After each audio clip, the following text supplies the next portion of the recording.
আসসালামু আলাইকুম। আশা করছি আপনারা সবাই ভালো আছেন। ক্যাডকোর আয়োজিত এসেনশিয়াল ট্রেনিং অন অটোক্যাড কোর্সের তৃতীয় পর্বে আপনাদের সবাইকে স্বাগতম। আমাদের এই লেসনে আজ আমরা অ্যাপ্লিকেশন বাটন সম্পর্কে বেশ কিছু আইডিয়া নিব। যেমন এই ড্রপ ডাউনে যদি আমরা ক্লিক করি তাহলে আমাদের সামনে অনেকগুলি অপশন চলে আসবে, তবে এই অপশনগুলির মধ্যে এই নিচের দিকের অপশনগুলি একটু অ্যাডভান্স পর্যায়ে, এগুলি নিয়ে আমরা ইনশাল্লাহ সামনে আলোচনা করব। আজ উপরের অপশনগুলি নিয়ে আমরা আলোচনা করব যেগুলি সচরাচর আমরা সবসময় ব্যবহার করে থাকি।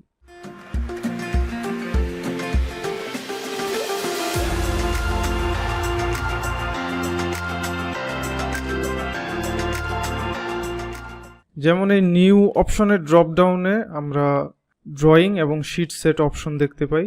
এই ড্রয়িং অপশনে ক্লিক করলে আমরা আমাদের উইন্ডোতে নতুন কোনো একটি ড্রয়িং টেমপ্লেট নিয়ে আসতে পারবো। যেমন এই টেমপ্লেট সিলেক্ট করে যদি ওপেন বাটনে ক্লিক করি তাহলে আমাদের সামনে নতুন একটি ড্রয়িং টেমপ্লেট চলে আসলো এবং পরবর্তীতে এই টেমপ্লেট মডিফাই করে আমরা আমাদের পরবর্তী ড্রয়িংয়ের কাজ করতে পারবো। দেন আমাদের চলে আসে ওপেন অপশন। ওপেন অপশন থেকে সাধারণত আমাদের পূর্বের কোনো ড্রয়িং যেটা আমাদের পিসিতে অলরেডি সেভ করা আছে এরকম কোনো ড্রয়িং যদি আমরা, অথবা আরও অন্যান্য কিছু ফরম্যাট আছে, এই অপশনগুলি যদি আমরা আমাদের উইন্ডোতে ওপেন করতে চাই তাহলে আমাদের এই অপশনটি কাজ করবে। যেমন আমি যদি ড্রয়িং অপশনে ক্লিক করি তাহলে সাধারণত আমরা চাইলে আমাদের পিসির যে কোনো ফোল্ডার থেকে আমরা কোনো একটি ড্রয়িং যদি ওপেন করতে চাই তাহলে কিন্তু আমরা ওপেন করতে পারবো। যেমন একটি ড্রয়িং ফাইল সিলেক্ট করে যদি আমি ওপেন অপশনে ক্লিক করি তাহলে কিন্তু সেই পূর্বে সেভকৃত সেই ফাইলটি ওপেন হয়ে যাবে। দেন আমাদের আসে সেভ অপশন। সেভ অপশনটি কাজ করে এমনভাবে যে আমাদের কোনো একটি ড্রয়িং উইন্ডো বা কোনো একটি ড্রয়িং এখন পর্যন্ত আমাদের পিসিতে সেভ করা হয়নি, সো আমরা নতুন করে ফার্স্ট টাইম সেভ করতে চাচ্ছি কোনো একটি ফাইল, তো সেক্ষেত্রে আমাদের সেভ অপশনে আমরা ক্লিক করব। দেন আমরা কোন ফোল্ডারে সেভ করতে চাচ্ছি, যেমন আমি যদি চাই ডেস্কটপে সেভ করতে, দেন আমাদের ফাইলের একটি নাম দেওয়া লাগবে। যেমন আমি এখানে সাপোজ একটি নাম দিচ্ছি ড্রয়িং 2-1 অ্যান্ড ফাইলের টাইপ সিলেক্ট করা লাগবে। ফাইলের টাইপটা অ্যাকচুয়ালি এখানে একটু বোঝার বিষয় আছে। যেমন আমাদের এখানে অটোক্যাড 2018 থেকে অটোক্যাড 2000 ভার্সন পর্যন্ত আমরা কিন্তু চাইলে সেভ করতে পারবো, কিন্তু আমি যদি অটোক্যাড 2018 সিলেক্ট করি এর অর্থ কি দাঁড়াবে?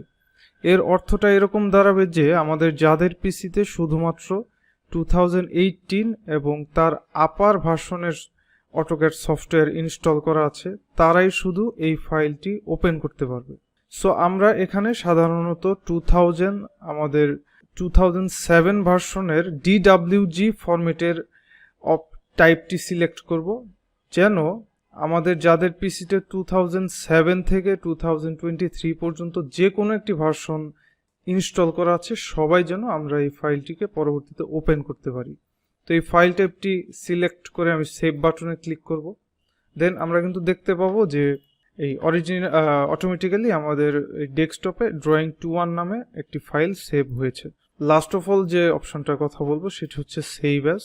সেভ অ্যাজ অপশনটি এমনভাবে কাজ করে যে আমরা অলরেডি যে ফাইলটা সেভ করলাম, আমরা যদি সেই ফাইলে সাপোজ অতিরিক্ত কিছু ড্রয়িং করি অ্যান্ড আমি চাচ্ছি আগের ফাইলটা অক্ষত অবস্থায় থাকুক, বাট আমার এই ড্রয়িংগুলি সহ একটি ডুপ্লিকেট ফাইল ক্রিয়েট হোক, তো সেক্ষেত্রে আমরা সেভ অ্যাজ অপশনে ক্লিক করব। আমরা আমাদের ফোল্ডার সিলেক্ট করব। আমি ডেস্কটপ রাখছি, এখানে ফাইল নেম সাপোজ আমি 2-1 এর জায়গায় 2-2 ফাইল নেমটা দিয়ে দিলাম। ফাইলের টাইপও সেম থাকুক। দেন সেভ অপশনে আমরা ক্লিক করব এবং আমরা যদি ডেস্কটপে ফিরে যাই আমরা দেখতে পাবো 2-1 এর পাশাপাশি এখানে আমাদের ডেস্কটপে ড্রয়িং 2-2 নামে একটি নতুন ফাইল সেভ হয়ে গিয়েছে। সো আশা করছি আপনারা মোটামুটি একটি বেসিক আইডিয়া পেলেন। সো ধন্যবাদ সবাইকে। আল্লাহ হাফিজ।